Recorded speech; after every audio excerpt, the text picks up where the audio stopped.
Goodness of God. Napakabuti ng Panginoon.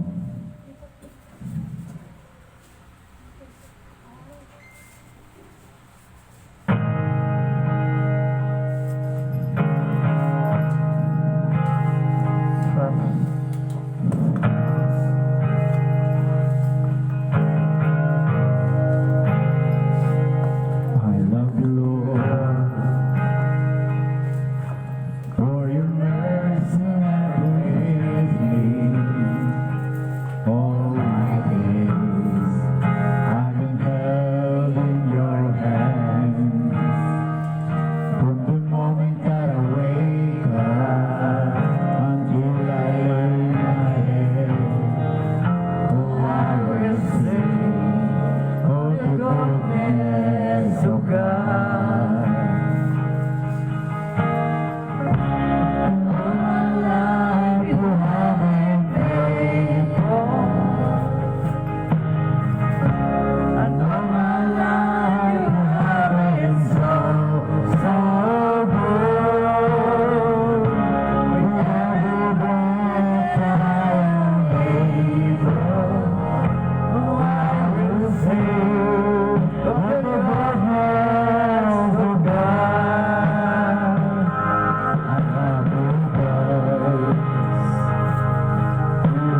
Salamat po, Panginoon, sa kabutihan mo sa bawat isa sa amin.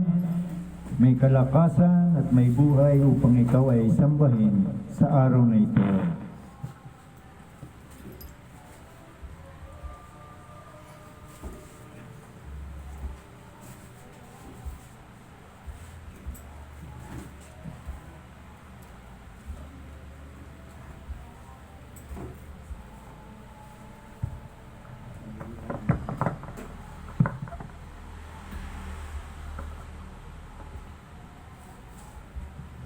Amen. So, mawit tayo ng doxology at pagkatapos, simulan na ng ating service.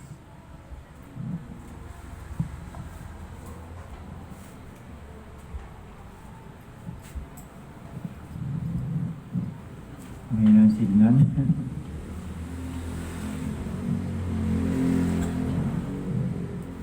Parang naubos na.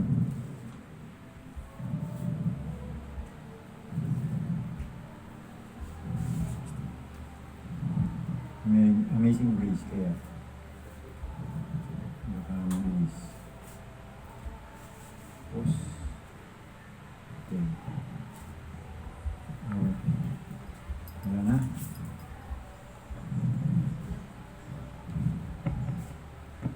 Isang awit, dalawang awit, tatlong awit, okay na sa Panginoon yun. Amen? Praise the Lord. Okay. So, magsipo muna tayo bago ang lahat. Parang iba ito. Dito muna tayo sa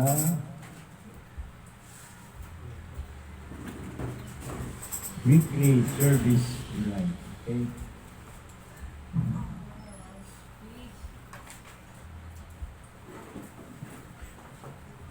Ay, tama pala yan.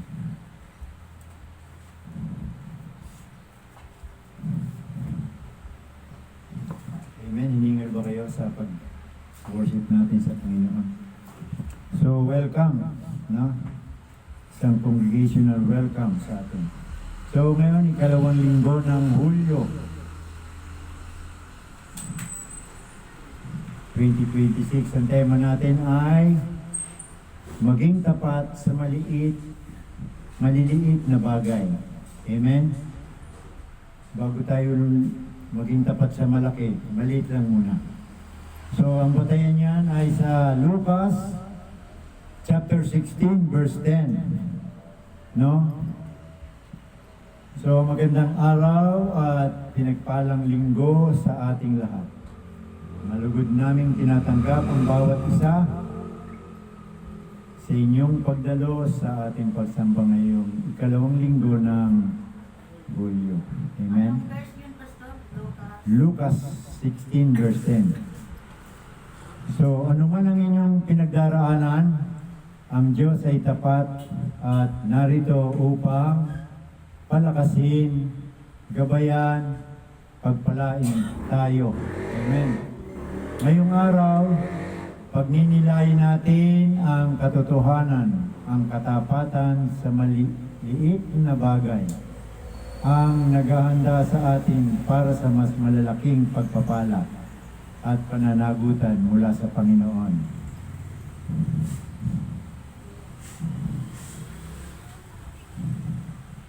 Naway, buksan natin ang ating puso upang tanggapin ang kanyang salita at kanyang baguhin tayo ng kanyang espiritu. Sama-sama nating itaas ang ating papuri, pagsamba sa ating Diyos na tapat magpakailanman.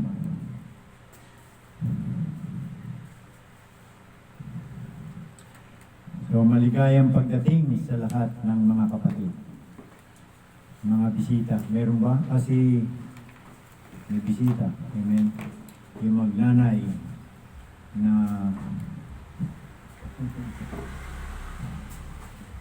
last Sunday, andito siya no? Amen. So, maligayang pagdating ng bawat isa sa bawat pamilyang kasama natin ngayon, pamilya ni Balasabas, magkakapatid na De La Ombria, si Rolando, ano yan? Kasi Kabig. Amen.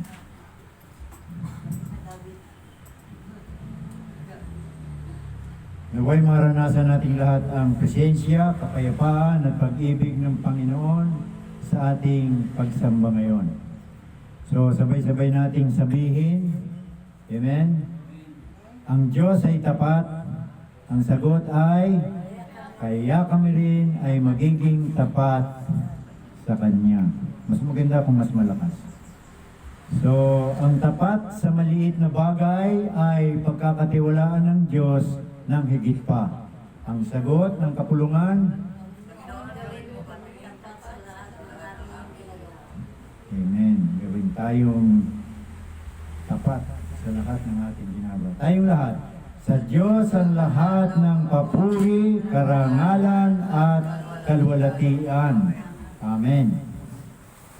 So, welcome everyone sa Puting Bato, Kapatirang Kristiyano, dito sa Sitio Kulasisi 1, 2, 3. Sitio Kulasisi 1, no?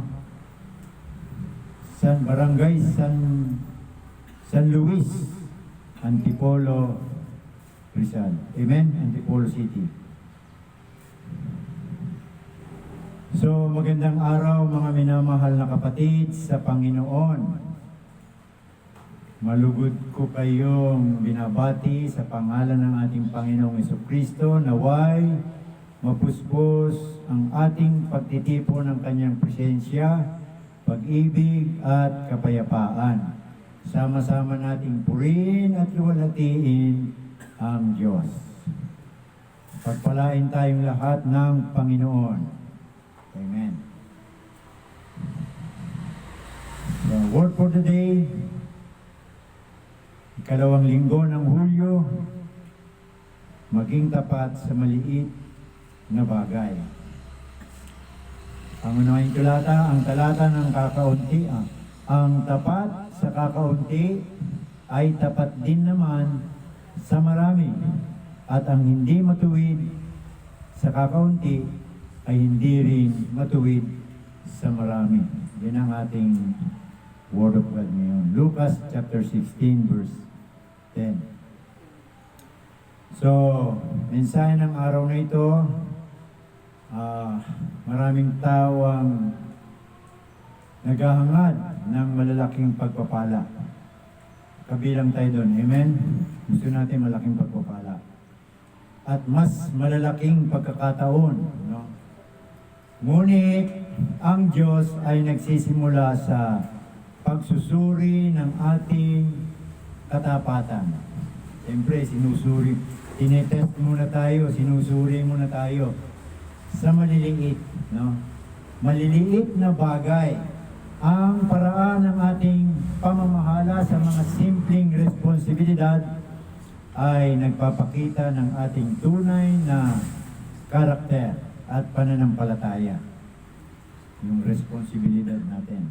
Ang bawat panalangin na taimtim na inialay, bawat gawain ginagawa ng may integridad, bawat pangakong tinutupad at bawat pagkakataon, tayo ay mananatiling tapat.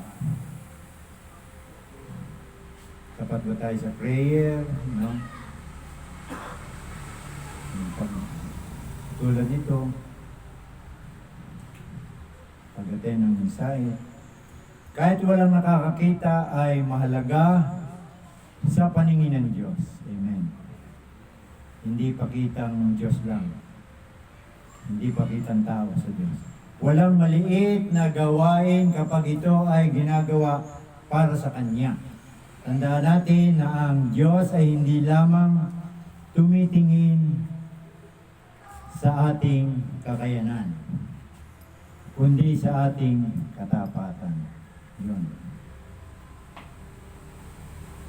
katapatan natin. Ang mga taong nananatiling tapat sa kakaunti ay sila rin kanyang inihahanda at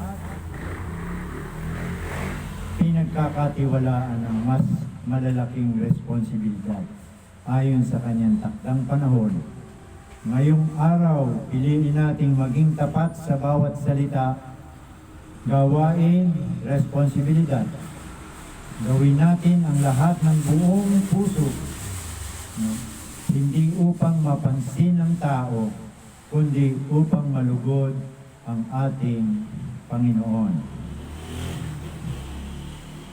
So, tayo yumuko at manalangin. Aming Amang nasa langit, salamat sa iyong salita na nagtuturo sa amin ng tunay na kahulugan ng katapatan. Tulungan mo kaming maging tapat sa bawat maliit na responsibilidad na iyong pinagkakatiwala sa amin. Bigyan mo kami ng pusong may integridad at pananampalataya upang sa lahat ng aming ginagawa ay ikaw ang maluwalhati. Ihanda mo kami para sa iyong mas dakilang layunin sa pamamagitan ng aming katapatan ngayon. Sa pangalan ni Jesucristo. Amen. So, hamon sa araw na ito, maging tapat sa maliit na bagay. Ang bawat gawa ng katapatan ay nakikita ng Diyos. Amen ba? Wala tayong maitatago sa Kanya. At ginagamit niya upang ihanda ka sa mas dakilang layunin at mas malaking pagpapala. Amen. Preparation. So, karoon tayo ng declaration sa month ng July. Sa buong buwan ng Hulyo, ako ay magtitiwala sa Panginoon. Amen. Lalakad sa Kanyang kalooban at mararanasan natin ang Kanyang paggabay, kapayapaan at pagpapala. Amen. So tayo magkaroon ng banal na hapunan. So magandang araw mga minamahal na kapatid sa Panginoon. Ngayon sama-sama nating gugunitain ang dakilang pag-ibig ni Jesucristo sa pamamagitan ng banal na hapunan.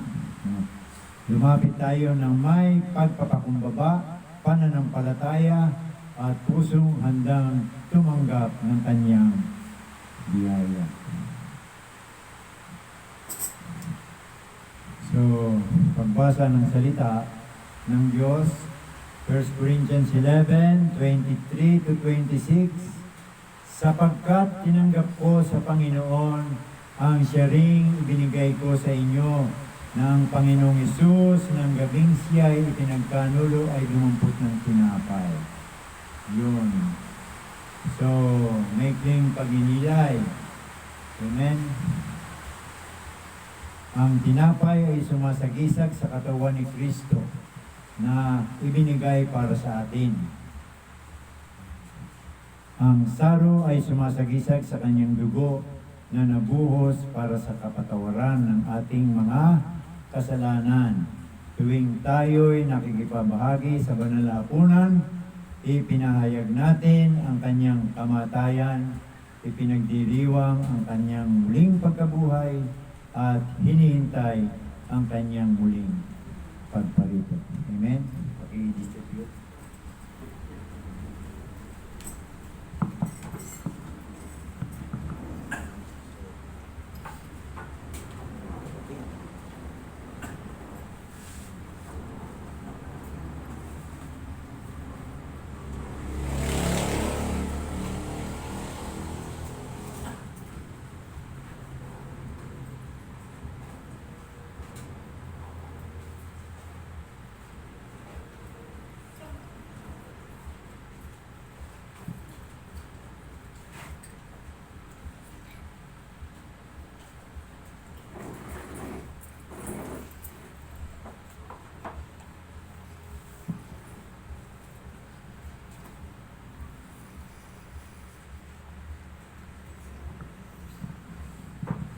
Bago natin tanggapin ang mga simbolo, panalangin ng pagsisisi.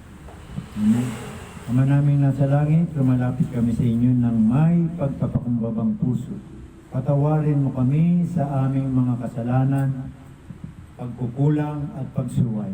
Linisin mo kami sa pamamagitan ng dugo ni Jesucristo at gawin mo kaming karapat-dapat na makibahagi ng banal na hapunan ng may paggalang at pananampalataya sa pangalan ni Jesus. Amen.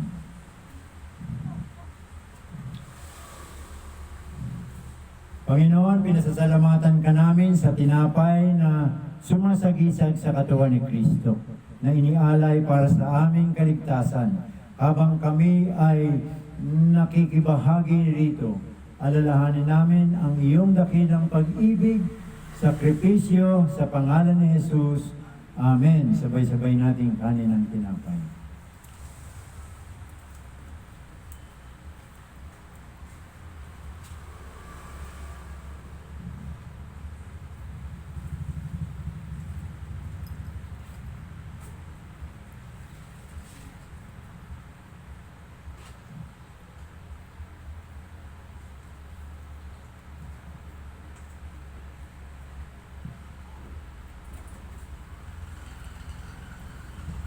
Pagbasbas sa saro. Aming Amang Diyos, salamat sa saro na sumasagisag sa dugo ni Jesucristo na nabuhos para sa kapatawaran ng aming mga kasalanan. Naway patuloy mo kaming lumakad sa kabanalan, katapatan at pag-ibig sa iyo. Sa pangalan ni Jesus. Amen. Sabay-sabay po natin inumin ang saro.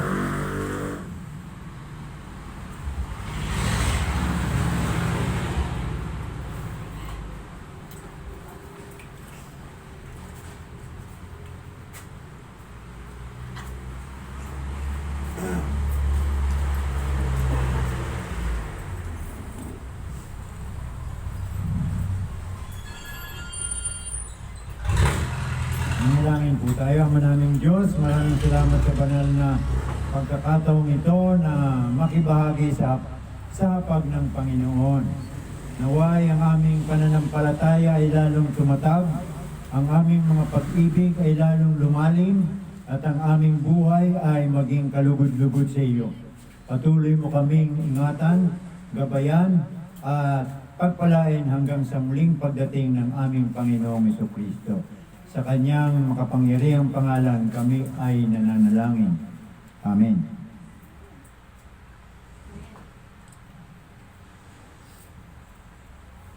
Pagpalain kayo ng Panginoon at ingatan, liwanagan nawa niya ang kanyang mukha sa inyo at kahabagan kayo. Ipagkaloob nawa niya sa inyo ang kanyang kapayapaan, pag-ibig at biyaya sa pangalan ng Ama at ng Anak at ng Espiritu Santo. Amen. Dako na tayo sa pagbibigay ng handog at ikapo. So, mga minamahal na kapatid, ngayon ay ating ibibigay ang ating ikapo at handog bilang pagpapahayag ng ating pasasalamat at pagsamba sa Diyos. Hindi tayo nagbibigay dahil sa pamimilit, kundi dahil sa ating pagmamahal at pagtitiwala sa Kanya. Ang lahat ng ating tinatangkilik ay nagmumula sa Panginoon, kaya ibalik natin sa Kanya ang nararapat ng may masayang puso.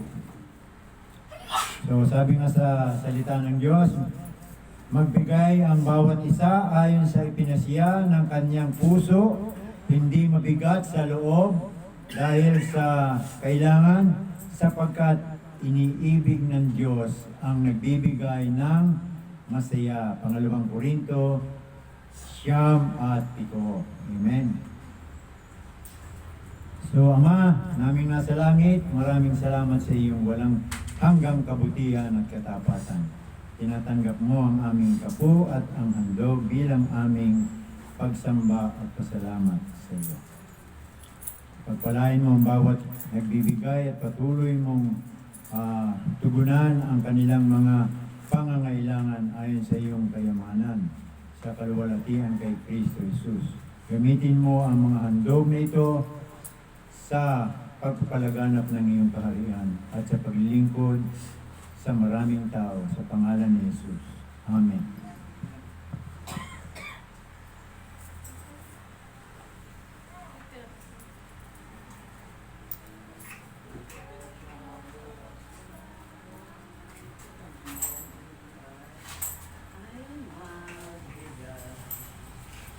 Bigay tayo sa Panginoon, tayo ay magbigay. Ibabalik ang Sigling at tumapak, ibabalik siksik. Sigling at tumapak, magbigay tayo sa Panginoon, tayo ay magbigay. Amen. So, panalangin bago ang pakikinig ng salita ng Diyos. So, Ama naming nasa langit, maraming salamat sa pribilehiyong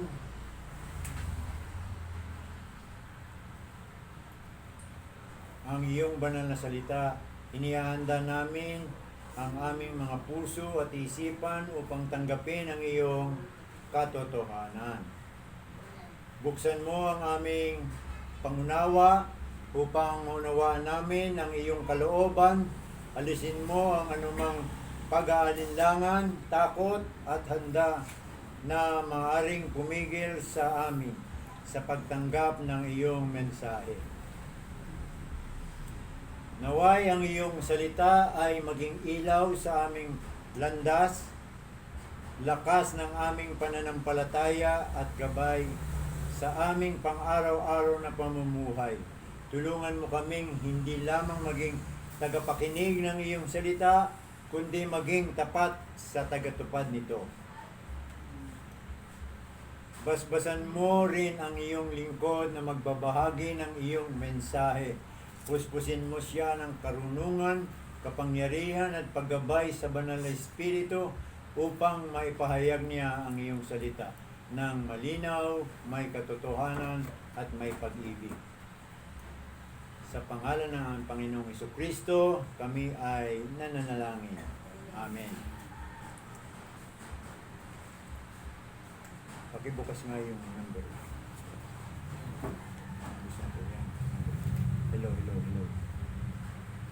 Hello.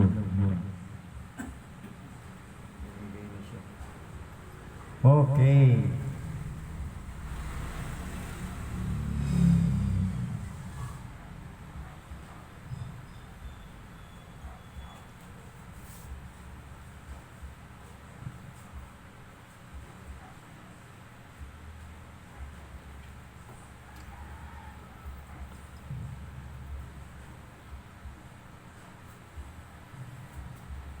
Tuloy-tuloy tayo na.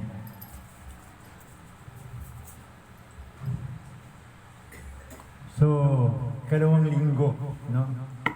Second Sunday na.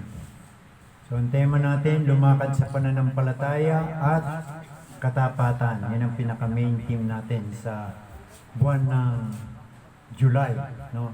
So, ikalawang linggo lang, kaya ang ikalawang paksa natin ay maging tapat sa maliit na bagay. So, hindi ko na lang nalagay yung nakaraan. So, ang talata na makikita natin, Lucas 16 verse 10, ang tapat sa kakaunti ay tapat din naman sa marami. At ang hindi matuwid sa kakaunti ay hindi rin matuwid sa marami. Lucas 16 verse 10. So, maliit lang ang magsimula tayo sa maliit na bagay ng katapatan. Kaya ba natin yun? Baka kasi magmalaki kagad tayo, magsimula sa malaki, bumibigay din sa bandang uli. So, unang paksa ng ng ating tema. Ang katapatan sa maliit na bagay ay pagsubok sa ating karakter o pag-uugali. Amen? Kaya maliit lang muna. Maliit na pagsubok sa ating pag-uugali o karakter.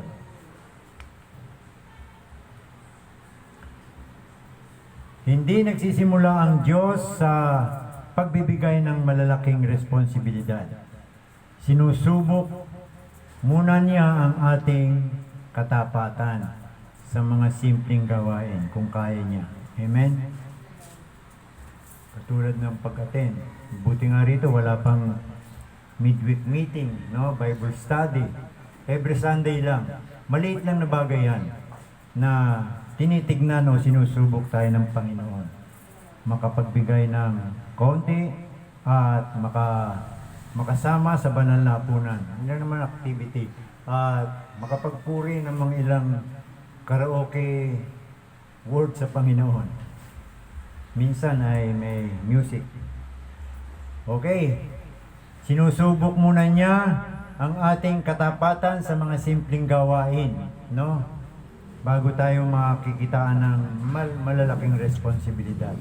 Ang paraan ng ating paghawak sa maliliit na tungkulin ay nagpapakita na tunay na kagalakan, kalagayan ng ating puso. Amen. Meron na ba kayong maliliit na responsibilidad na binigay sa inyo ng Panginoon? Tinitesting niya yan. So, ayon sa talata, ang tapat sa kakaunti ay tapat din naman sa marami. At hindi matuwid sa kakaunti ay hindi rin matuwid sa marami. Yan ang batayan ng ating talata.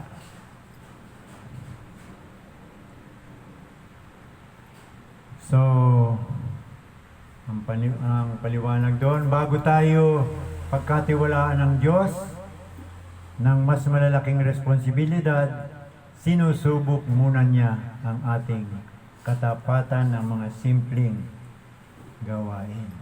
Tandaan natin, magkakaroon tayo ng responsibilidad sa church,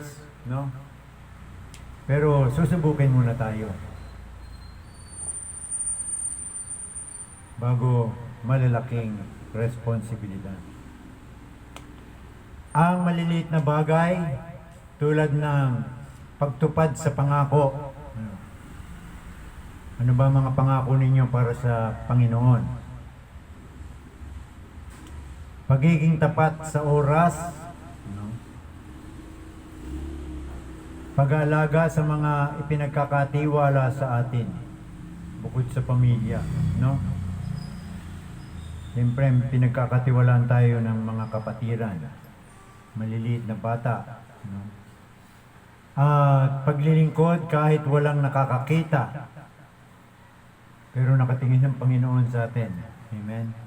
At nagpapakita ng tunay na kalagayan ng ating puso. Ang karakter ay hindi nabubuo sa malalaking pagkakataon lamang. Ito ay nauhubog sa araw-araw na mga desisyon, sa piliin ang gawain tama, puro tama. Huwag tayong gagawa ng hindi tama. Ang taong tapat sa maliit na bagay ay nagpapakita ng integridad. Tibay, integridad? Disiplina at paggalang sa Diyos. Yung tatlo na yan. Sa AFP, integrity. Sa Kristiyano, integridad pa rin. Yung tibay, doon yung katapatan. Matibay ang iyong pananampalataya. Ang disiplina naman, amen, kung gaano mo pahalagaan ang iyong pagkatao, disiplina. At hindi lang, ang disiplina ay parang good testimony yan. At paggalang sa Diyos. So, ang mga aral sa unang paksa natin, ang katapatan ay nagsisimula sa maliit na gawain hinihintay ng Diyos na maging malaki ang ating tungkulin bago tayo maging tapat. Hinihintay ng Diyos na ano ba yung maliit na bagay na nagagawa natin sa Panginoon. Hinihintay ng Diyos na ma-improve yun. Lumaki. No? Kaya dapat tayo ay bibigyan. Ang karakter ay nakakakita kapag walang nakakakita. Ang karakter ay nakikita kapag walang nakakakita. Okay ba yun?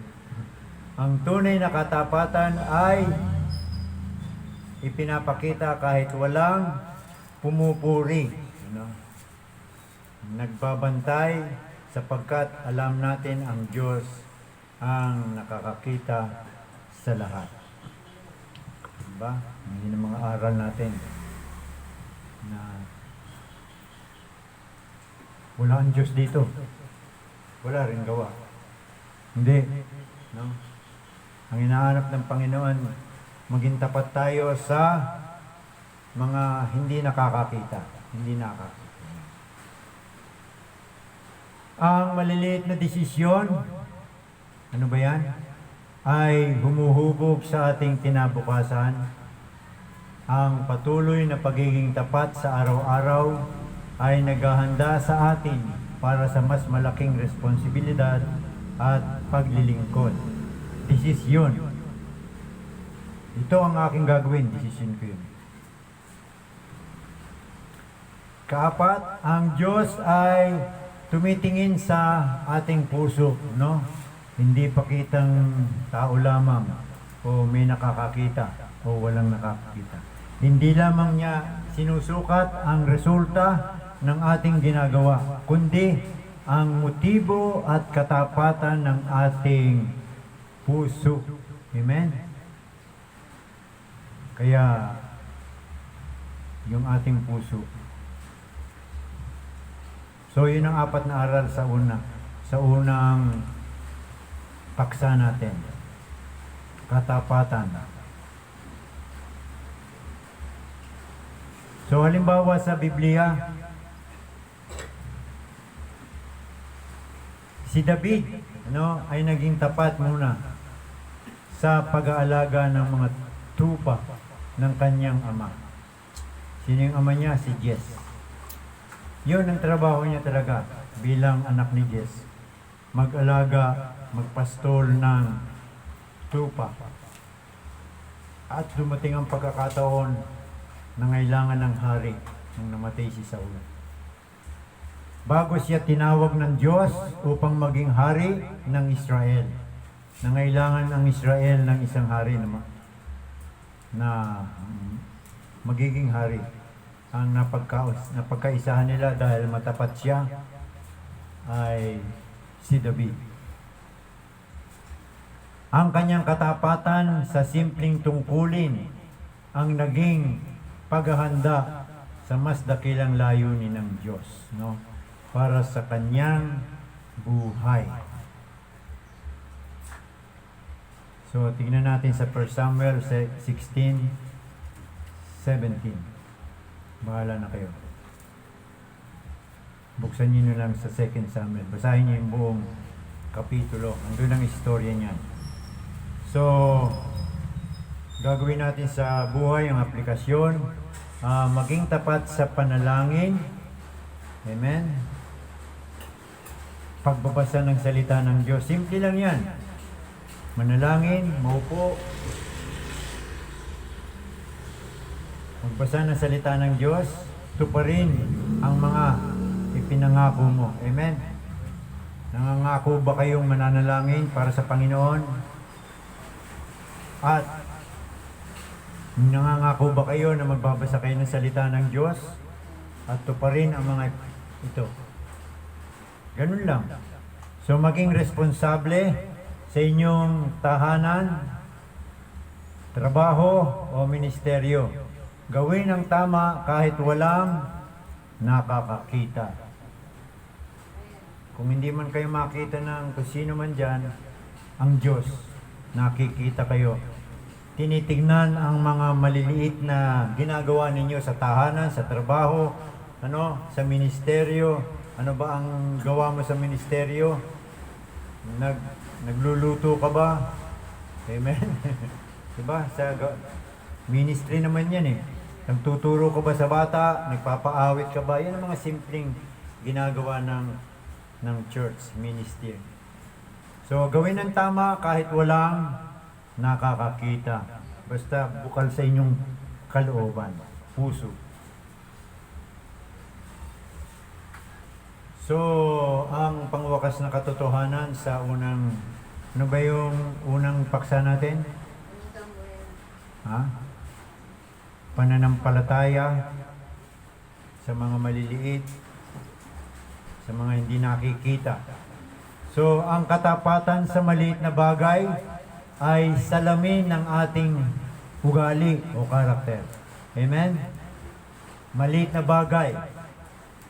Para bang sumasalamin yan sa ating pag-ugali. Tapat ito sa maliliit na bagay. Kapag pinili nating maging tapat sa mga simpleng responsibilidad, ano ba mga simpleng responsibilidad? Maglinis, magwalis, o manalangin. Kaya ang panalangin sa isang church, ano yan? Mahalaga yan. Yung iba nga, mga Koreano nga, nag-uupa pa yan ng prayer warrior. Para lang talagang sa gawain nila ay merong nananalangin. Simple lang yan. Kaya wala pa tayong mga warrior. Kaya hindi pa tayo masyadong malago. No? Pero salamat sa Panginoon. Maliit na gawain lang to. So, kapag pinili nating maging tapat sa mga simpleng responsibilidad, ipinapakita natin na tayo ay mapagkakatiwalaan. Kaya doon tayo bibigyan ng mas malalaki na responsibilidad. Piniprepare lang tayo. Kaya kung doble o triple tayo, hindi ko na kaya yan, no? Kailangan merong ma-raise na katuwang. Dahil ang body of Christ naman, si Jesus Christ ang ulo. Tayo yung mga parts ng kanyang katawan. Hindi lang parang may dalawang kamay, dalawang paa. Kung may dalawang paa, ministry yan. House to house, di ba? Ginagamit ang paa sa mga misyon. So, ang Diyos ay gumagamit ng maliliit na pagsubok. Yun lang. No? Kaya, abatan natin ang pagsubok sa ating buhay. Yung mga nangyayari sa atin, dapat ay isipin natin, pagsubok lang yan sa maliliit na bagay na ibinibigay sa atin ng Panginoon. Upang ihanda tayo sa mas malalaking pagpapala at pananagutan. Yun lang. Kaya nga sa ministry ay pagka malaking responsibilidad mo ay malaki din ang pagpapala. Yung pananagutan mo. No? Ang mahirap lang doon kung ayaw nyong kaya tinitignan ng puso natin sa maliliit na bagay kung pagkakatiwalaan tayo, maliliit na pananagutan. So yun ang tinitignan ng Panginoon. Ang taong tapat sa kakaunti ay siyang handang pagkatiwalaan ng Diyos nang higit pa. Amen? Pakita niyo sa Panginoon na maliit ang pananampalataya, gawain.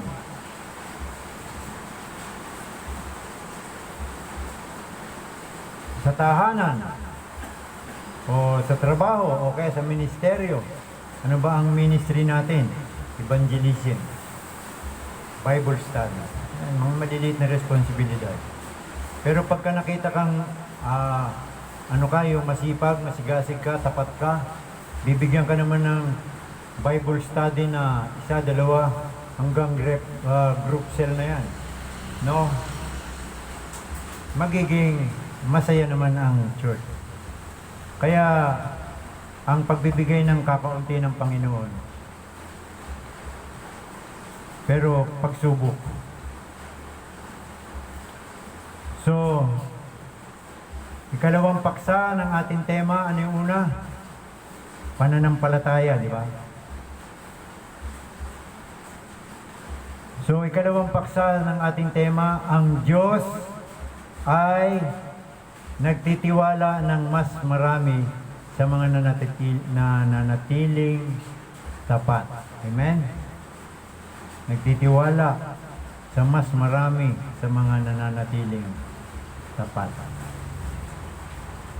Ganun ang Panginoon.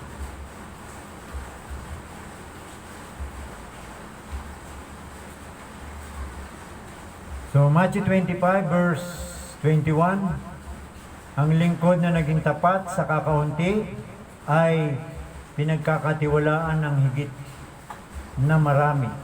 Pinapakita nito ang katapatan ay daan sa mas malaking pananagutan at pagkakataong maglingkod. So, sinasabi sa kanya ng kanyang Panginoon, mabuti at tapat na alipin. No? Ganda yun. Sasabihin sa atin ng Diyos, no? Mabuti at tapat sa alipin. Naging tapat sa kakaunti, pamamahalain kita sa marami. Pumasok ka sa kagalakan ng iyong Panginoon. No? Kaya ihanda natin, ang buhay natin ay binibigyan tayo ng responsibilidad na maliit. No? Pagka medyo nakikitang pagtitiwalaan ka ng Panginoon, mas malaki. Matthew 25:21. Sana'y bulong sa atin. Mabuting Kristiyano ito. Mabuting bata ito. Naglilingkod sa Panginoon.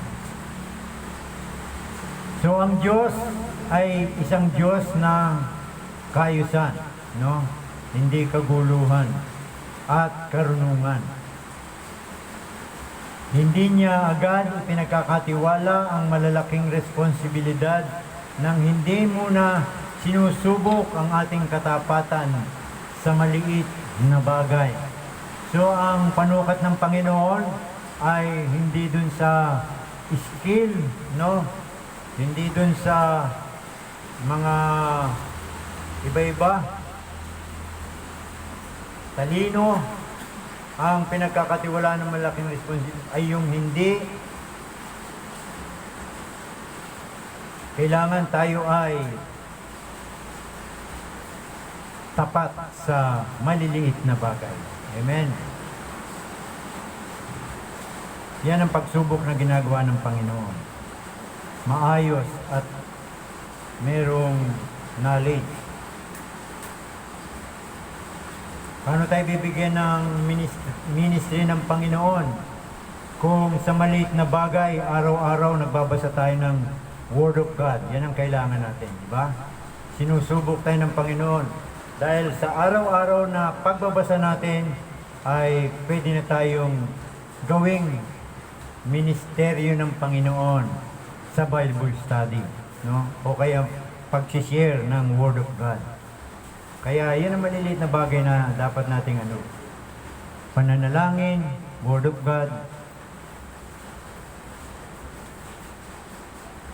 Ang pagiging tapat sa bawat tungkulin, malaki man o maliit, ay nagpapakita na tayo ay mapagkakatiwalaan.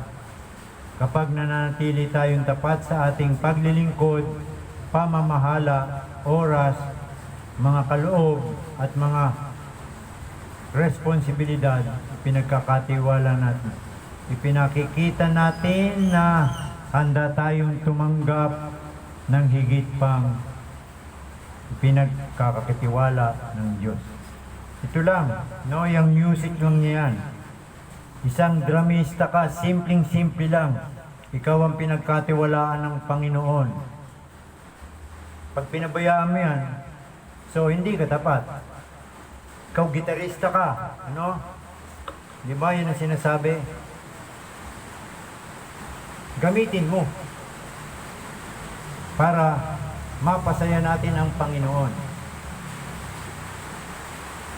Kaya sabi niya, mga kaloob at mga responsibilidad, pinapakita natin na handa tayong tumanggap ng higit pang ipinagkakatiwala ng Diyos sa atin. Hindi lang dramista, baka gawin ka pa ng Panginoon na malaki, no? Malaking krusada o malaking tugtugan dahil pinagkatiwala sa yung unang-unang ano. So, ang mas marami ay hindi lamang tumutukoy sa material. Amen? Na pagpapala, kundi pati sa mas malawak na ministeryo. Yan tatanda natin. Mas malaking impluensya at higit na pagkakataong maglingkod para sa kanyang kaluwalhatian.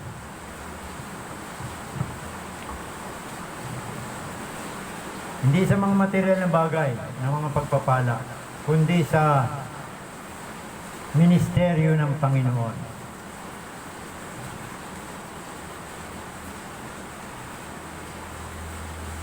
So, ang aral, ang katapatan, ang susi ng mas malaking pananagutan. Amen? Katapatan. Ang Diyos ay nagtitiwala ng higit sa mga napatunayang tapat sa kakaunti. Pag nakita ng Panginoon, tapat ka sa ikaw ay isang gitarista. Amen. Masaya ang Panginoon. Ikaw ay umaawit, no? Ang pagpapala ay may kasamang responsibilidad. Yun lang. Kailangan pagka dramista ka, responsibilidad mo na yan. Every Sunday, no? Katulad ngayon, wala. Karaoke, pwede naman. Amen? Ang mahalaga naman sa music ay para sa Panginoon. Ang pagpapala ay may kasamang responsibilidad. Habang dumarami ang ipinagkakatiwala ng Diyos, dumarami rin ang pananagutang gamitin ito. Amen? Marunong ka dyan. Marunong ka na rin doon. O di dadagdagan sa paghawak ng mic, mga simple-simpleng involved sa music ministry natin. Katulad niyan, pagka nawala yung sound, in-off lang pala doon, wala na. Kailangan bantayan natin yan. Amen? Nagsasalita ka, biglang namatay, yung pala pinihit lang doon, in-off. Ganun lang talaga. Mga simpleng bagay na pwede nating, pwedeng makita ng Panginoon na tapat tayo, no? Ayusin ang ating sound system. Kailangan yan. Kaya ito, mag-charge, okay lang. Amen? Ang pagpapala ay may kasamang responsibilidad. Habang dumarami ang ipinagkakatiwala ng Diyos, dumarami rin ang pananagutan natin. Amen? Gamitin ito ng may karunungan at katapatan. Wisdom. Unawain. Yung pala, kaya dapat wala na mauupo dyan ng iba pagka nagsimula. Pinipihit lang grabe. So, ang Diyos ay nagbibigay ng promosyon, no? Amen? I-promote ka ng Panginoon. Pwedeng material, pwedeng mga spiritual na bagay. Ang tunay na pag-angat ay hindi lamang mula sa tao, kundi mula sa Diyos na nakakakita ng ating katapatan. Yun lang. Amen? Pagtapat tayo, ang Diyos ang magpo-promote sa iyo.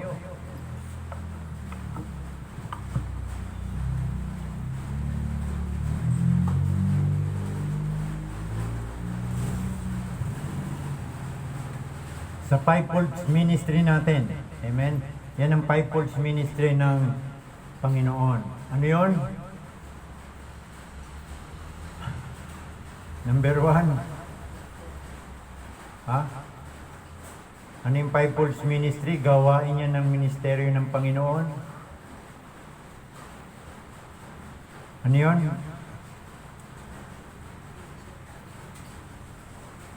Teacher. Ano pa? Magturo sa... Ha? Ano no? Lima yan ha? Evangelista. Propeta. Alam niyo ba yung prophet? Oh. Teacher. Ano pa? Pastor. Yung isa. Pag yan ibinigay sa atin ng Panginoon, amen? Maliliit lang muna, testingin lang muna tayo ng Panginoon para gamitin niya yan. Pagka may tapat sa gawain ng Panginoon, may tapat sa mga gift, meron tayong gift na binibigay sa mga Kristiyano, no? Yung gift of the Holy Spirit, no? Pagka gustong i-promote tayo ng Panginoon, yun na yun. Makikita ang katapatan natin. Pag nakita ang tapat tayo, bibigyan naman tayo ng responsibilidad. Baka ikaw ay nagsimula sa teacher, no? Ipopromote ka ng ikaw ay ebanghelista, palalabasin ka niyan. Mangangaral ka, o kaya magiging propeta ka sa Panginoon. O dito, pagka lagi kang nagpipray dito, nagbabasa ng Word of God, kakausapin ka ng Panginoon. Ganun ang prophet. Galing mula sa Diyos ang boses niya. Mula sa makikita natin sa kanyang salita. Yun ang kapahayagan ng revelation. Gift of revelation, ano yan? So, ganyan talaga. Magbibigay ng promotion ng Panginoon kung tunay na iaangat tayo, no? Hindi lamang mula sa tao. Nakikita ka ng kapatid, masipag to. Hindi, pagka nakita ka ng Diyos, ipopromote ka, gagawin kanyang pastor. Oh. Amen? Gusto ba nyo? Hindi tayo makapag-move ng isang church kasi wala tayong pastor, mga ngalaga rito. Kaya, i-raise muna niya. Pakita natin sa Panginoon ang katapatan natin sa maliliit na bagay para ipopromote tayo sa malaking bagay na malaki ang pananagutan. Ang katapatan ay dapat maging paraan ng pamumuhay. Amen? Sa pamumuhay natin, daily life, tapat. Hindi ito ginagawa lamang kapag may nakakakita. Uy, kapitbahay ko to. May kapalit, kundi bilang pagpapahayag ng ating pag-ibig at pagsunod sa Panginoon. Ganun lang ang motibo natin sa matapat na pamumuhay araw-araw. Amen?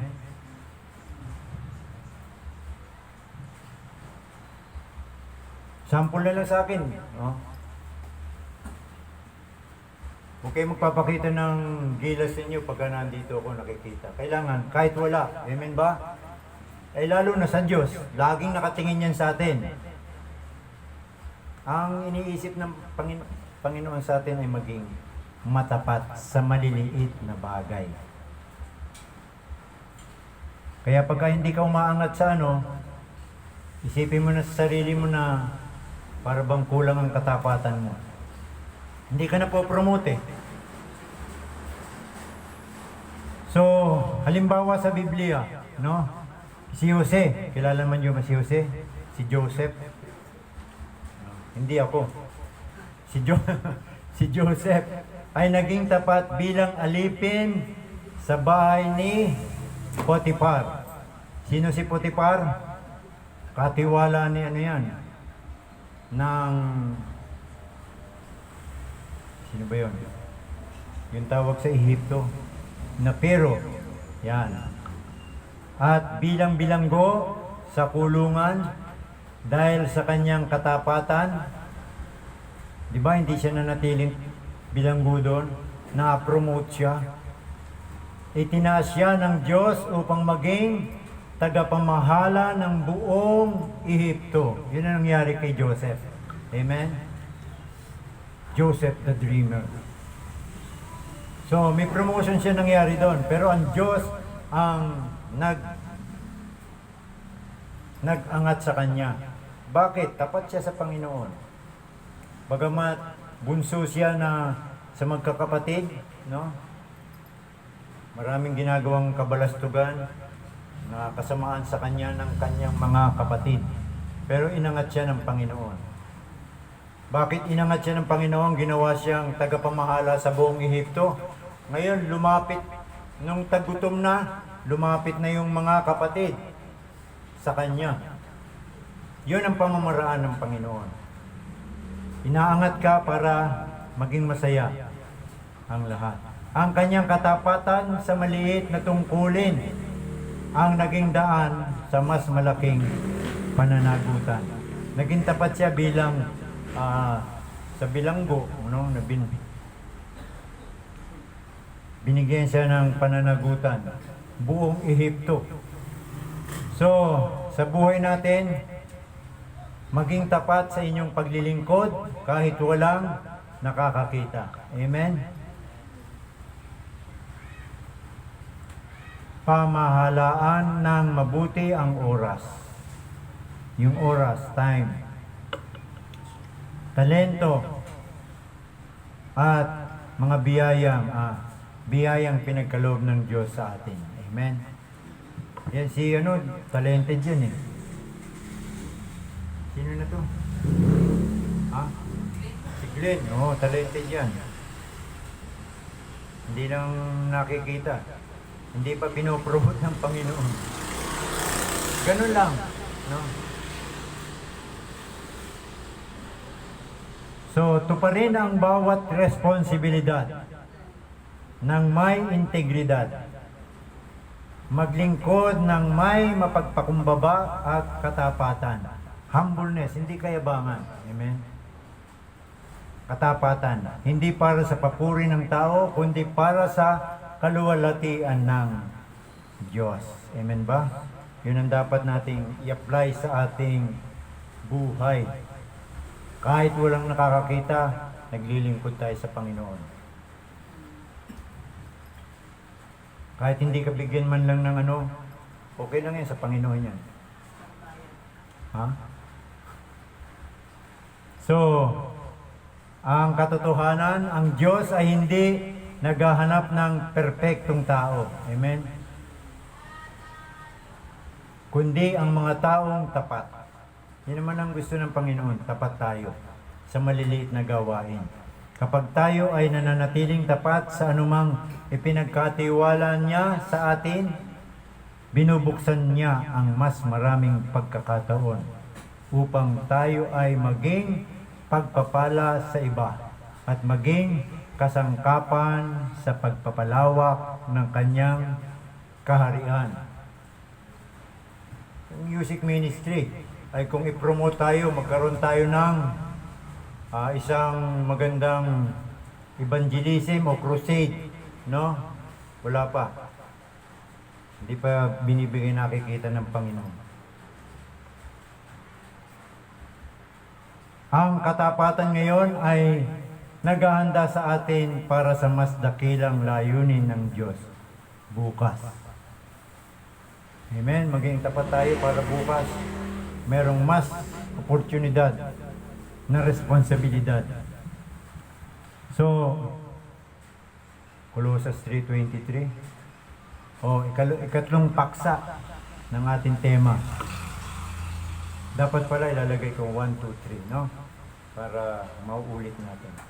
Sumamya kasi. Ikatlong paksa ng ating tema, ang katapatan sa maliit na bagay ay anyo ng pagsamba sa Diyos. Yung ikalawa, natatandaan ba ninyo? Diyos ay magtitiwala ng mas marami sa mga ang Diyos ang nagtitiwala sa marami. Yung una, meron pang nalalaman, ano? Katapatan sa maliit na bagay ay pagsubok ng ating karakter. Yan. Pagsubok sa ating pag-uugali, karakter. Yung pangalawa, Ang Diyos ay nagtitiwala ng mas marami. pagtitiwalaan tayo ng mas marami, no? At ngayon ikatlo, ang katapatan sa maliit na bagay ay anyo. Parang nakikita anyo. Image natin, ano?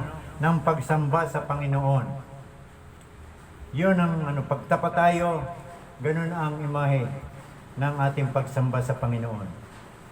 Colossus 3:23, kapag ginagawa natin ang ating mga tungkulin ng buong puso na parang para sa Panginoon. Amen?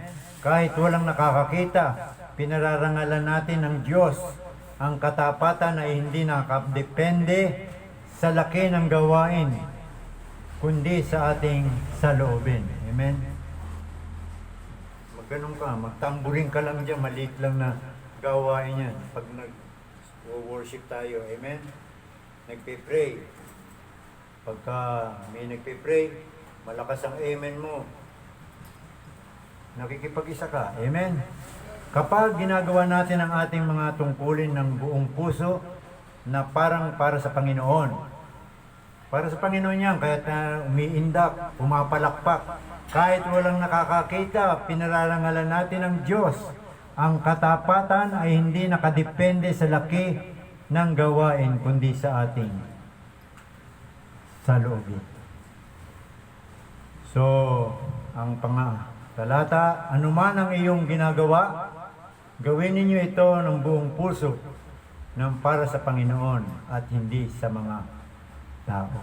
Amen? Maliwanag ba yan? Colossus 3:23. Yung pagpunta nyo rito, pakinig nyo rito, hindi para sa mga kapitbahay niya, para sa Panginoon yan. Para sa Panginoon. Ano ba yung mahihita natin dyan? Ang Diyos ang nag-aangat sa atin.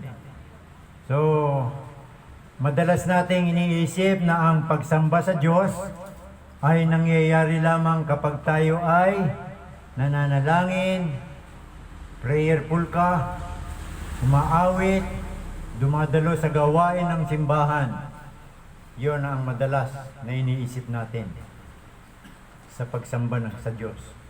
Ngunit, itinuturo sa Biblia na ang tunay na pagsamba ay nakikita rin sa paraan ng ating pamumuhay. Amen?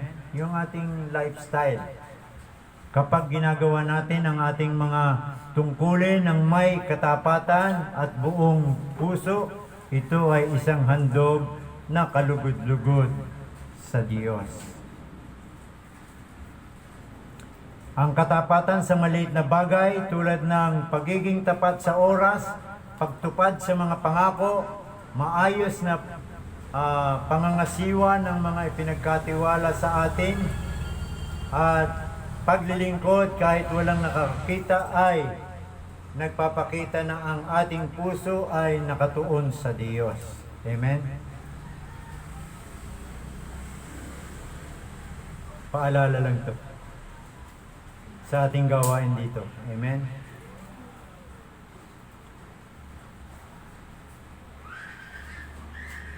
Hindi lamang natin ginagawa ang tama dahil may nakakakita, kundi dahil nais ng parangalan natin ang Panginoon. Yun ang motibo natin.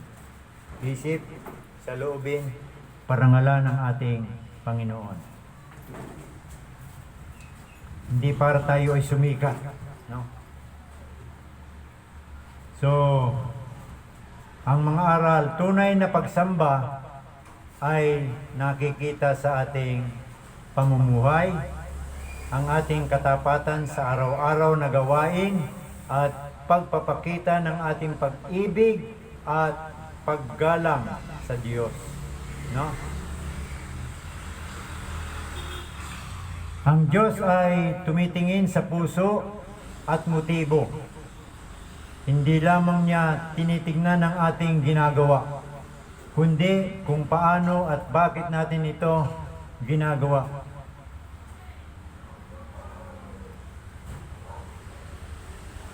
Walang maliit na gawain sa Diyos.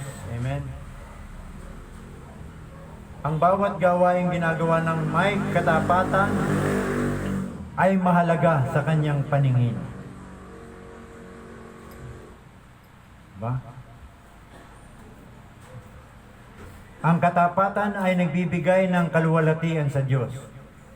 Oh, pagtapat tayo, natutuwa ang Panginoon. Kapag tayo ay namumuhay ng may integridad, nagiging mabuting patutuo, tayo sa ating pamilya, diba? Testimony natin, kung tayo ay mabuting anak, mabuting asawa, responsible, matibay, nagiging mabuting patutuo tayo sa ating pamilya, simbahan, amen, at komunidad. Ito lang, maliit lang naman ang komunidad natin. Hindi pa binibigay ng Diyos. Tayo ay lumayo-layo pa.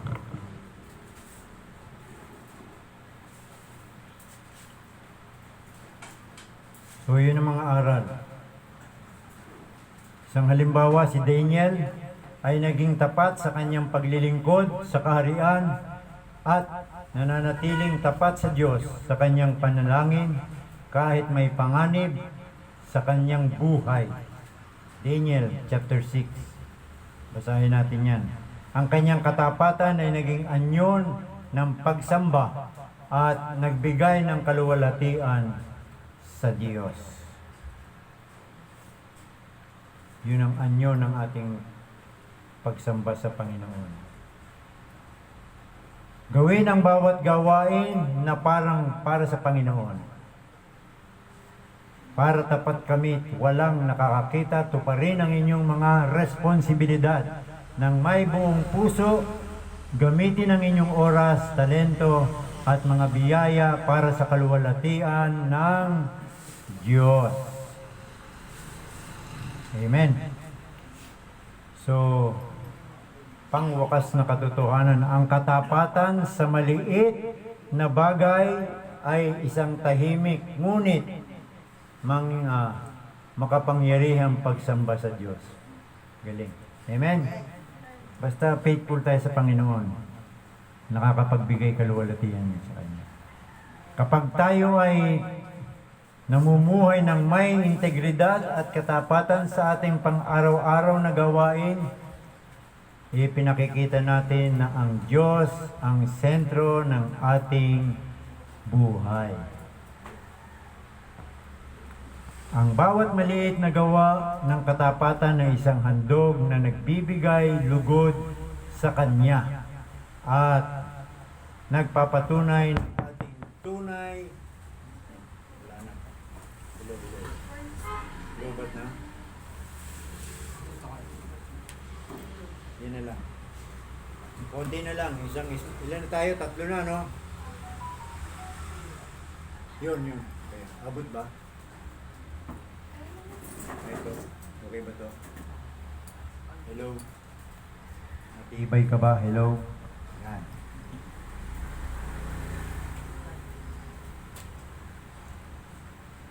So, ang bawat na maliit na gawa ng katapatan ay isang handog na nagbibigay lugod sa Kanya. Amen. Nagpapatunay ng ating tunay na pag-ibig at pagsunod. Yan yung tibay ng ating katapatan. Kaya maliit lang ang sample ng katapatan natin ng Panginoon. Hindi tayo bibigyan ng malaki kagad. Sa maliit lang. Sinusubok tayo. So, ika-4 na paksa ng ating tema. Number 1, maliit na bagay. Amen. Katapatan sa maliit na bagay. Ang ikatlo, katapatan, ay ikalawa, katapatan na yun. At yung ikatatlo, yung kanina, Katapatan sa maliit na bagay. yun. Kalawa, Nagtitiwala ng mas marami. ang Diyos pag sa katapatan natin. Nagtitiwala ang Diyos sa marami. Okay? Yung ikatlo, ikaapat na tayo. Ang katapatan ngayon ay naghahanda sa atin para sa layunin ng Panginoon. Amen? Yung faithfulness natin, preparation yan para sa pagtugon natin sa layunin ng Diyos sa atin. So bago dapat lumipat sa 1, 2, 3, mga paksa. Para may explanation naman. Okay, pangapat ito, no? Ang katapatan ngayon ay naghahanda sa atin para sa layunin ng Diyos. So, maging tapat tayo para mapatunayan natin. Ang Diyos ay gumagamit ng maliliit na hakbang upang ihanda tayo sa mas malaking misyon. Wow! Hindi tayo gagamitin sa malaking misyon kung hindi tapat tayo sa maliliit na bagay. Ang bawat maliit na gawain ay ginagawa ng may katapatan ay bahagi ng kanyang paghahanda sa ating buhay. Preparation lang yan. Pagsunod natin ng katapatan sa Panginoon. So sabi sa talata, at nalalaman natin sa lahat ng mga bagay ay gumagawa ang Diyos para sa ikabubuti ng mga umiibig sa Kanya. Sa kanila na mga tinatawag ng Diyos, tinawag ng ayon sa Kanyang layunin. No? Mararamdaman naman yun kung meron kayong maliit na responsibilidad na ibinigay sa atin ng Panginoon at ang kailangan niya ay matapat nating susundin ang lahat, no? Para sa ikabubuti ng Panginoon at para sa layunin ng Panginoon. Ano ba layunin natin dito? Diba? May layunin ng Panginoon. Karagdagang talata, ang tapat sa kakaunti ay tapat din naman sa marami. Amen. Maging matapat tayo sa kakaunti, tayo lang dito. Amen. Bibigyan tayo ng pag nakita ng Panginoon na matapat tayong lahat, bawat isa sa atin, individual, bibigyan tayo ng mas malaki-laking gawain, pero malaki ang pananagutan. So, ang Diyos ay may dakilang layunin para sa bawat isa sa atin. Alamin natin yan. Amen? Ngunit bago niya tayo dalhin sa mas malaking tungkulin, inihahanda muna niya ang ating puso at karakter. Tagal na, 11 taon na tayo. 11 years na tayo. Inihahanda pa rin tayo ng Panginoon. Baka sa 12. Baka sa 12 years natin dito ay makita natin mag-boom ang layunin ng Panginoon. Pag nakikita niya na ang bawat isa sa atin ay nagiging matapat. So, bago niya tayo dalhin sa mas malaking tungkulin, inihanda muna niya ang ating puso at ang ating pag-uugali. Siguro pagka ang ugali mo tinatanggal sa Panginoon, maging mabilis kang magalit, magagalitin, hindi ka pwede. Babaguhin muna tayo ng Panginoon bago tayo isalang sa panibagong malaking ministry ng Panginoon. Kung hindi ka yun ang kailangan, humbleness, di ba? Kung hindi ka mapagpakumbaba, yun na. Ang paghahandang ito ay madalas na nagaganap sa pamamagitan ng ating katapatan. Yun lang. Katapatan sa maliit at pang-araw-araw na responsibility. Yun lang ang gustong makita ng Panginoon sa atin. Sa maliit na gawain, katapatan natin sa responsibilidad, yung pang-araw-araw natin. Ang bawat gawa ng katapatan sa ating pamilya, amen. Siyempre, magandang testimony yan sa pamilya. Trabaho, ministeryo, panalangin, at paglilingkod sa isa't isa. Amen? Ay hindi nasasayang. Amen. Yan ang isipin natin. Lahat ng ginagawa natin, pang-araw-araw na gawain natin sa pamilya, sa ministeryo, sa trabaho, ay hindi masasayang yan. So, ginagamit ito ng Diyos upang hubugin ang ating pagkatao. 11 taon na tayo rito. Hinuhubog pa rin tayo ng Panginoon. No? Binabago tayo araw-araw. Palakasin ang ating pananampalataya. Wow. At ihanda tayo sa mas malaking misyon na Kanyang ipinagkakatiwala. Amen. So, ganun. 11. Year natin. September na yun, ha?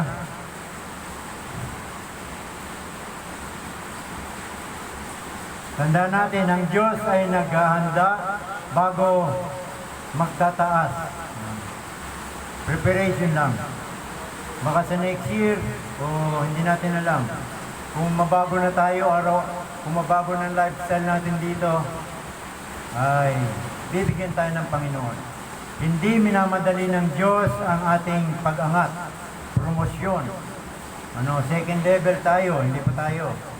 Ihahanda muna niya ang ating puso upang maging handa sa mas malaking pananagutan at pagpapala. May responsibilidad, meron din pagpapala. Ang katapatan ay humuhubog sa karakter. Ang tunay na karakter ay nahuhubog sa mga araw na walang nakakakita at sa mga gawaing tila maliit sa paningin ng tao. Ang mga panahong ito ay ginagamit ng Diyos upang tayo'y maging matatag. 11 taon na tayo sa gawain dito sa Panginoon. Amen? Hinuhubog pa rin tayo ng Panginoon. Ang bawat pagsunod na may layunin, maaaring hindi natin agad naunawaan kung bakit tayo dumaraan sa simpleng mga tungkulin o pagsubok. Ngunit, ang Diyos ay may mas malaking plano. Amen. Sa bawat isa o sa atin dito, mayroong mas malaking plano. Ang ating katapatan ngayon ay bahagi ng paghahanda para sa Kanyang layunin bukas. Nangangawit yung kamay ko.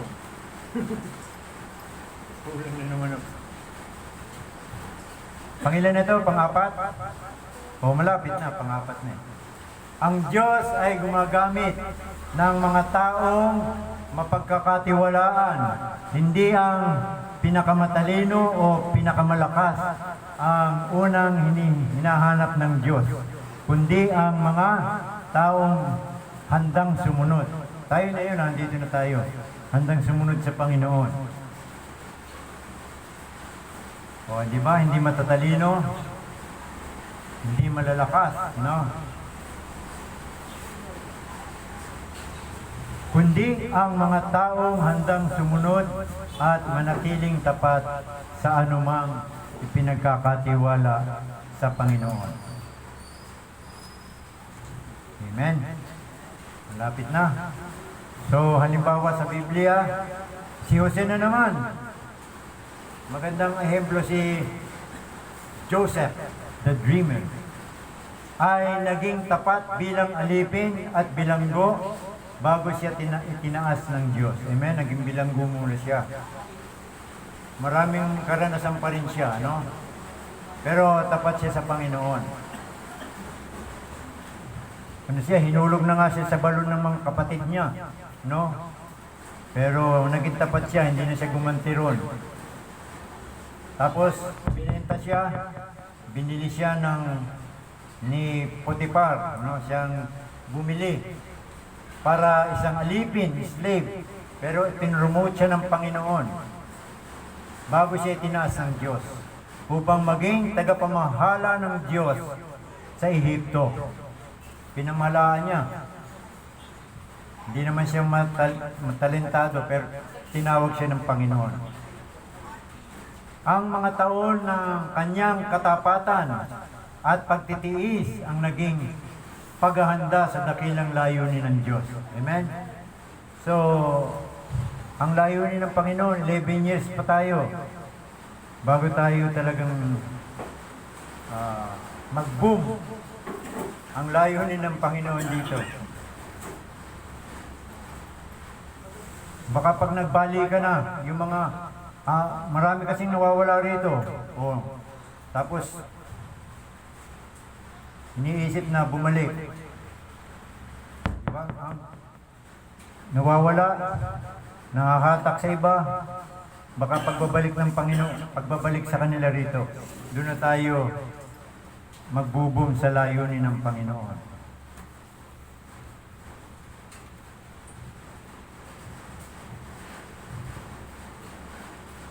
Ang ligtas ang maraming buhay sa panahon ng tagutom.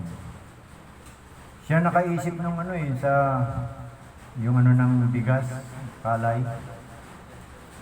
So, maging tapat sa inyong kasalukuyang tungkulin.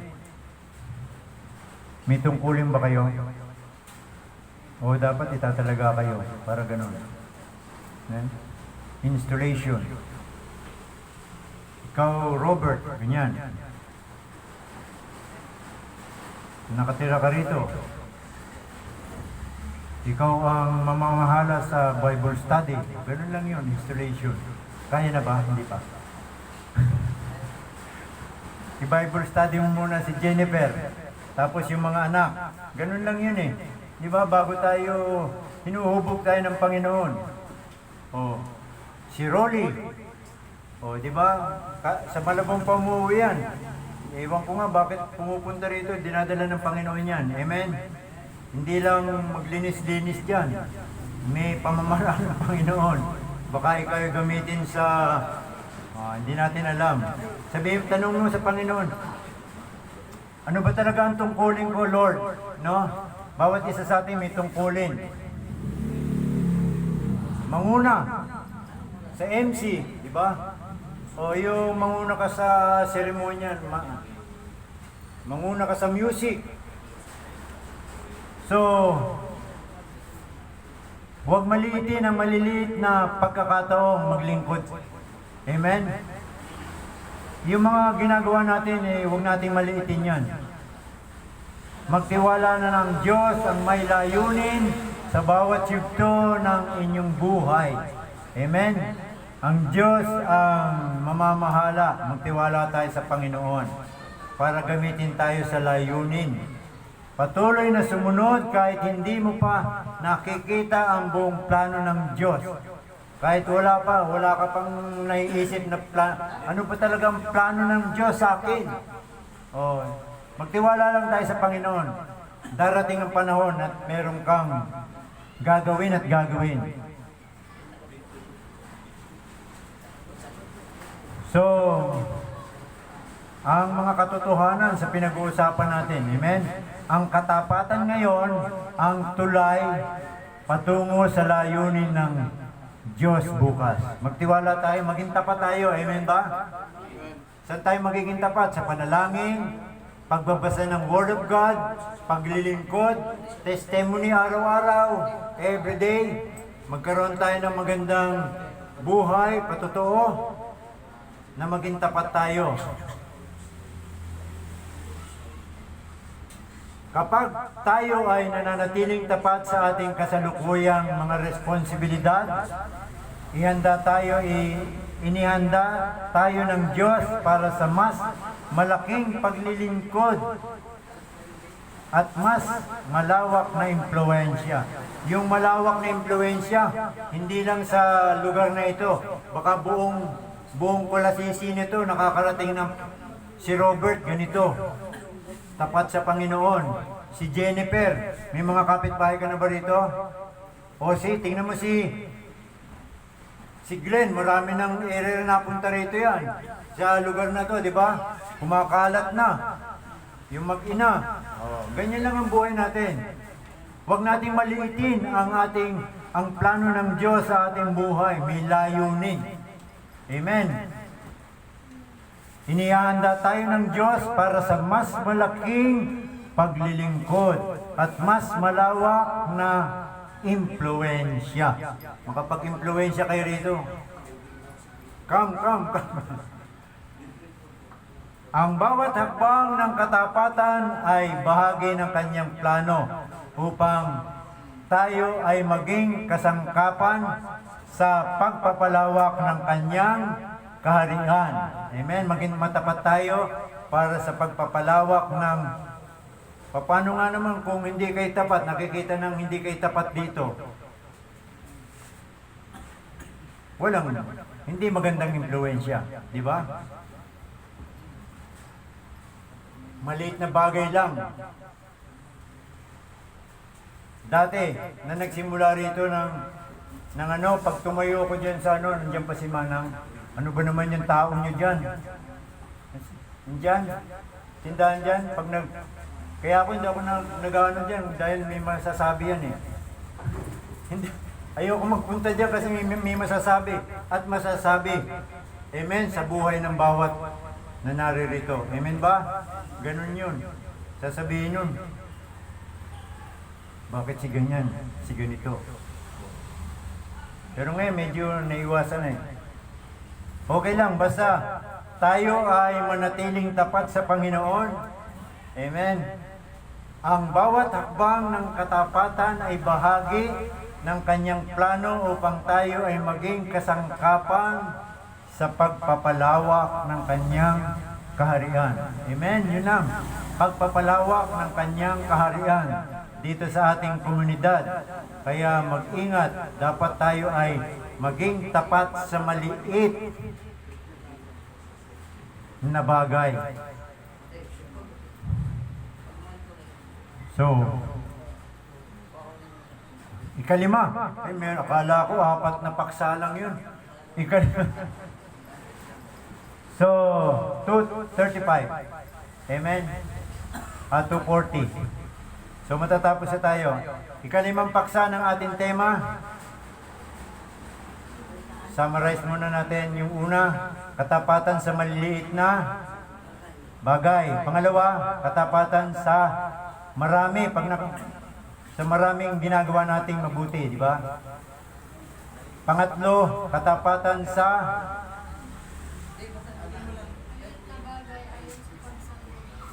ayon sa yun. Kaya yung katapatan natin, imahin natin yun sa pagsamba sa Panginoon. Amen. Ang ikaapat, yun. Ito na, ikalima. Ang katapatan ay nagdudulot ng mabuting... pakinggan nyo. Ang katapatan ay... Panlima ito Ang katapatan ay nagdudulot ng mabuting testimony, patotoo.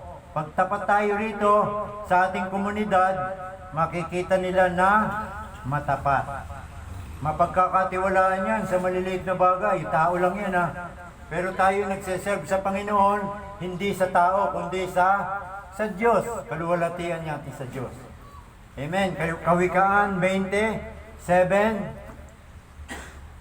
Ang matuwid na lumalakad sa kanyang katapatan, mapapalad. Amen. Ang kanyang mga anak pagkatapos niya. Kasama natin sa testimony ang ating pamilya. Amen ba? Tandaan natin yan. Nakikita natin dito, nawawala yung mga anak.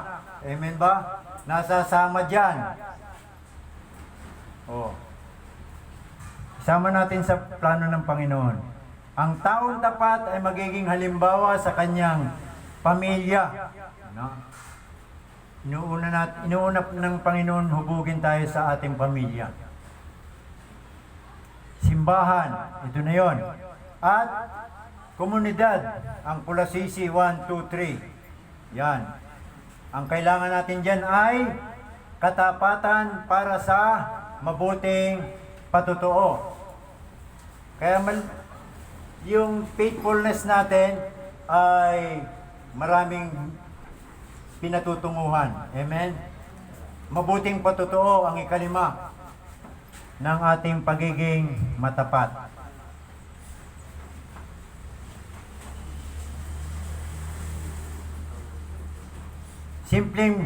Simpleng example lang yan eh. Mangutang ka ng mangutang dito, hindi ka magbayad. Hindi ba? Hindi ka tapat. Hindi ka pautangin ng iba-iba. Ganun lang yun. Ang taong tapat ay nagiging halimbawa sa kanyang pamilya, simbahan at komunidad. Ang kanyang buhay ay nagpapakita ng integridad at nagtuturo sa iba na magtiwala rin sa Diyos. Oh, ganda ha? Di ba? Mabuting patotoo ang pagiging matapat sa maliit na bagay. Yun lang ang tema natin eh. Sa maliit na bagay. So, matuwid na lumalakad sa kanyang katapatan, mapapalad. Amen? Ang kanyang mga anak, pagkatapos niya. Mapalad ang iyong mga anak. Maging matapat tayo para pagpalayan din ang ating mga pamilya. Ganun naman, isipin natin, ang mahalang Diyos ay buong pamilya natin. Hindi lang ama, ina ang kanyang iniligtas. Di ba? Pati ang kanyang mga anak. Di ba si Noe? Oh, namuhay yung mga maraming tao hindi nagtiwala sa Panginoon. Hindi naging mabuti. Anong iniligtas niya doon ng panahon ni Noe? Ang kanyang buong pamilya. Kaya mahalaga ang maging tapat tayo sa ating pamilya para maging mabuting patotoo sa kanila. Sige nga, huwag kang tumigil sa pagsusugal. Maniniwala ba mga anak mo? Hindi. Diba? Patotoo yan. Huwag kang magtrabaho, tatamad-tamad ka. Lalo na ngayon, sa panahon ngayon ng mga kabataan. Diba? Amen. So, ang maganda sa ang katapatan natin ay nagdudulot ng mabuting patotoo. Anong sabi rito? Gayon din naman, paliwanagin ninyo ang inyong ilaw sa harap ng mga tao. Testimony, patotoo. Amen? Paliwanagin, huwag andap-andap. Maliwanag ka ngayon, bukas, kukurap-kurap na ang buhay. Unang makita nila ang iyong mabubuting gawa at luwalatin ang ating amang nasa langit. Amen ba? Glory to God. Wow, ikalima na. Ang katapatan ay hindi lamang isang personal na katangian. Ito ay isang makapangyarihang patotoo. Naniniwala ba kayo doon? Maging matapat kayo. Powerful na patotoo nyo rito yan. Ng ating pananampalataya sa Diyos. Ganyan pala si Glenn. No? Dito. Lalo na palaging house to house, ganyan. Magandang patotoo. Mabuting ano yan? Ang katapatan pala ay mabuting patotoo. Amen? Makapangyarihan na patotoo sa ating pananampalataya sa Diyos. Maraming maniniwala kung tapat sa bawat isa. Kapag tayo ay namumuhay ng may integridad at katapatan, nakikita ng mga tao ang bunga ng Diyos sa ating buhay. Sana makita sa atin yung ganun. Tapat sa maliit na bagay. Matibay, no? Kahit wala nang matibay pa rin ang pananampalataya sa Panginoon. Ang ating mga salita ay nagiging kapani-paniwala dahil sinusuporta nito ng ating pamumuhay. O, di ba? Sino ba yung naalala ko tuloy si isang pastor na pumunta rito. Ilang araw na nangutang dyan. Nangutang. biglang umalis, patay ang negosyo nila. Ano? Sira ang, mabuti nga hindi bumabalik eh. Dahil nakulong na ata. Amen?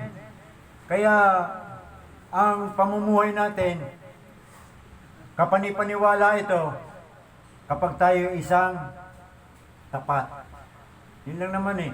Ang tema ng ating pinag-uusapan ngayon ay katapatan sa maliit na bagay kahit hindi nakikita ng hindi tayo naglilingkod sa Panginoon sa tao kundi sa Panginoon para maluwalhati niya ang buhay na gusto ng Panginoon sa atin ay maging buhay tayong patotoo para sa ikalalaganap ng kanyang kaharian. Ang isang taong tapat ay nagiging ilaw sa kanyang pamilya, simbahan, trabaho at komunidad. Tapat. Amen. Ang kanyang pamumuhay ay naghihikayat sa iba na magtiwala sa Diyos at mamuhay rin ng may katapatan. Kaya tayo, living witness tayo ng Panginoon. Kahit hindi tayo magsalita, kung nakikita niya ang katapatan sa ating buhay, okay na yun. Maligaya na ang Panginoon. Hindi naman mananatiling sa maliit na bagay tayo bibigyan. Ipopromote pa tayo ng Panginoon. So, ang katapatan ay nagpapatunay na tunay na pananampalataya. Hindi sapat ang pagpapahayag ng pananampalataya sa salita lamang. Action, no? Ang isang tapat na buhay ang pinakamalinaw na patotoo na ang Diyos ay kumikilos sa ating puso. Hindi kasi kikilos sa buhay natin ang Diyos kung hindi tayo matapat, no? Tapos nag-a-action ka pa ng hindi tapat. So ang ating pamumuhay ay nakakaapekto sa iba. Ang ating katapatan ay maaring maging inspirasyon sa ating pamilya, mga kapatid sa pananampalataya at maging sa mga hindi pa nakakakilala sa Panginoon. Maganda testimony ang pamilya natin. Natutuwa nga sana ako eh, no? Family ni Balasabas, maging sa anak, nagpabautismo yan. Amen? Pero, hindi ko lang alam kung bakit ang lapit-lapit nawawala sa trabaho, no? Sa mga sitwasyon. Dapat nga isang buong pamilya, testimony kayo. Amen? Para makita rito, yung mga anak niyan, matapat yan. Kahit gumurupo yan dyan. Di ba? Testimony. Yan ang pinag-ano ng tema natin ng pananampalataya.